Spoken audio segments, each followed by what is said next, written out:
Ihip ng pag-asa tuwing Disyembre, ang bango ng Pasko, langhapin ng sarap, pagkasama ang pamilya, walang katumbas.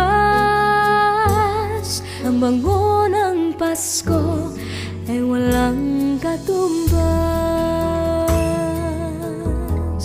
Ang bango ng Pasko ay walang singsaya, tamis ng halakhakan sa biyayang dala. Ang bango ng Pasko ay walang singsara, simoy ng pag-ibig at pagkakaisa. Ang bango ng Pasko